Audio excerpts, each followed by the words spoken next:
South India shopping mall the wedding మంత్ర సరికొత్త wedding collection south India shopping mall. ఏవైనా announcements ఇలా చేసినప్పుడు మీకు బాగా బాధ అనిపించినవి, అయ్యో చెప్పాల్సి రావడం బాధాకరం? బాధ అనిపించడం అంటే అమ్మా అంత బాధ అనిపించేది ఏం లేదు. అంటే ప్రోగ్రామ్ ఒక్క ఇందిరాగాంధీ గారు పోయినప్పుడు మాత్రమే కొంచెం ఫీల్ అయ్యాను తప్పించి అంత బాధపడే అనౌన్స్మెంట్స్ ఒకటి మీకు చెప్పాను కదా మా అక్కయ్య గురించి. మా అక్కయ్య గారు పోయారు సెరెబ్రల్ హ్యామరేజ్తో. మా అమ్మగారు పోయినప్పుడు మేకప్ వేసుకొని కెమెరా ముందుకు వెళ్ళి నమస్కారం అనగానే మా అక్కయ్య గుర్తొచ్చేది. ఏమి మొహం పీక్కుపోయింది, సరిగ్గా రెస్ట్ తీసుకొని నువ్వు సరిగ్గా తిన్నవి, చిక్కాలని తిండి తినకుండా మానేస్తున్నాను మా అక్కయ్య హెచ్చరించేది ఎప్పుడు నన్ను. టీవీలో ఏమవుతుందంటే ఇక్కడ వరకే చూపిస్తారు కదా, అందుకని లావుగా కనిపించేవాళ్ళం. విడిగా నేను అంత లావు ఉండేదాన్ని కాదు.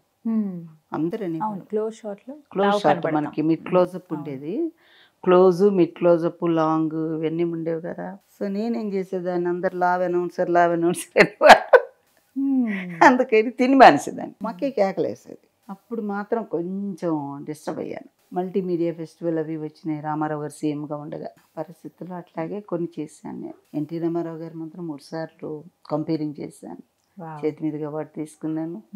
తర్వాత మన ఆంధ్రప్రదేశ్ అవిభక్త ఆంధ్ర రాష్ట్రానికి సంబంధించి జలగం వెంగళరావు గారి దగ్గర నుంచి చంద్రబాబు నాయుడు గారి వరకు ముఖ్యమంత్రులందరి ముందర నేను స్టేజ్ ఫంక్షన్స్ కంపేరింగ్ చేశాను, గవర్నమెంట్ ఫంక్షన్స్. చాలా గ్రేట్ అండి. తర్వాత 79 నుంచి 2000 వరకు ఉన్న ఐఎన్బి మినిస్టర్స్ ఎంతమంది ఉన్నారో, అంటే మాకు దూరదర్శన్కి సంబంధించి హెచ్పిటీస్ ఎల్పిటీస్ ఇనాగ్రేషన్ ఉంటుందమ్మా, వాటికి వచ్చేవాళ్ళు. వాళ్ళ ముందర నేను కంపేరింగ్ చేశాను. ఎంతో బోల్డ్, అంత ఎక్స్పీరియన్స్, మంచి అనుభవాలు ఉన్నాయి. అవునమ్మా, అంటే ఒకనాటి చరిత్ర కాదు కదా ఇది. ఫస్ట్ అసలు మీ వాయిస్కి, మీ అందానికి చాలామంది అభిమానులు, అంటే ఇప్పటికీ వాళ్ళు అలా కంటిన్యూ అవుతారు. అంటే నిజమైన అభిమానులు, అంటే నిజమా అబద్ధమా ఇలా అని కాదు కానీ, అంటే ఆప్యాయంగా చూసేవాళ్ళు, ఆ ప్రేమ ఉన్నవాళ్ళు ఎప్పటికీ ఇంకా వాళ్ళ గుండెల్లో మీరు అలాగే, ఈ పిక్చర్ అలా ఉండిపోతుంది అంతే. అవునమ్మా, దీనికి సంబంధించి మీరు అడిగారు కదా నా అనౌన్స్మెంట్కి సంబంధించి. ముందరి కొత్తలు ఏమైందంటే ముందర రికార్డ్ చేసేవాళ్ళు అనౌన్స్మెంట్స్. అలా అనౌన్స్మెంట్స్ రికార్డ్ చేసేటప్పుడు మేమే ఇన్ఛార్జ్గా ఉండేవాళ్ళం. నేను, శాంతి స్వరూప్ గారు, రోజారాణి గారు.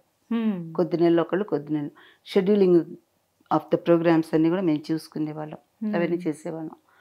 అది తర్వాత లైవ్ వచ్చిన తర్వాత మాకు ఇది తగ్గింది. సినిమా అనౌన్స్మెంట్ ప్రతి సండే నాకే వచ్చేది.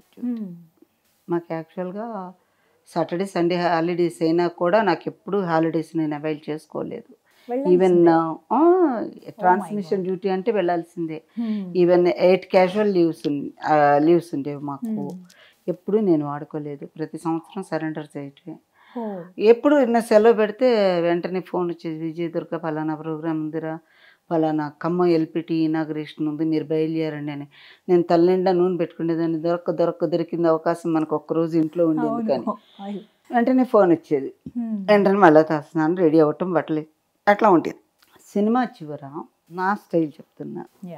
ఈనాటి తెలుగు చలనచిత్రం ఆలుమగలు ముఖ్య తారాగణం అక్కినేని నాగేశ్వరరావు, వాణిశ్రీ, రాజబాబు, గుమ్మడి.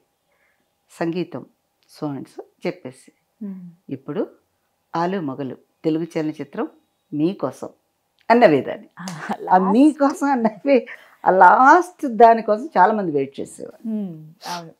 ఒకసారి మా ఫ్రెండ్ కూతురికి ఒళ్ళు కాలిపోయి గాంధీ హాస్పిటల్ అడ్మిట్ అయితే నేను వరంగల్ వెళ్ళాను బెస్ట్ అనౌన్సర్ అవార్డు తీసుకోవటానికి. వస్తూ ఉంటే నాకు దారిలో తెలిసాక ఇంకా డైరెక్ట్గా గాంధీ హాస్పిటల్కి వెళ్ళిపోయాను. అమ్మాయి బాడీ మొత్తం కాలిపోయింది, దోమ తెరేశారు. వెళ్ళి చూస్తున్నాను అమ్మాయిని. చూస్తుంటే ఆ పక్కనే ఇంకొక బెడ్ ఉంది, ఆ బెడ్ మీద నుంచి ఒక అమ్మాయి లేస్తుంటే ఆ పక్కన అటెండరు లేవకు పడుకొని ఉర్దూలో చెప్తుంటే ఊహైనా అమ్మాయి కదా అంటుంది. అమ్మాయి అంటే ఎవరిని అంటుందో తెలియదు నాకు. ఈ అమ్మాయి ఏం చేసింది, నన్ను ఇలా తట్టి, మేడం మీ గురించి అడుగుతోంది తను అంది. పక్కనే బెడ్. ఇటు తిరిగి ఏంటమ్మా అన్న. లేదు మేడం, మీరు సండే అనౌన్స్మెంట్ చెప్తారు కదా, చెప్పినప్పుడు పలానా తెలుగు చలనచిత్రం మీకోసం అని నవ్వుతారు కదా, కేవలం మీకోసం అని ఆ నవ్వు కోసమే తను అరగంట ముందు నుంచి టీవీ పెట్టు కూర్చుంటుంది మేడం మిమ్మల్ని చూడాలని. దట్ ఐ హ్యాడ్ అని ఫ్యాన్స్. చెప్పిందండి.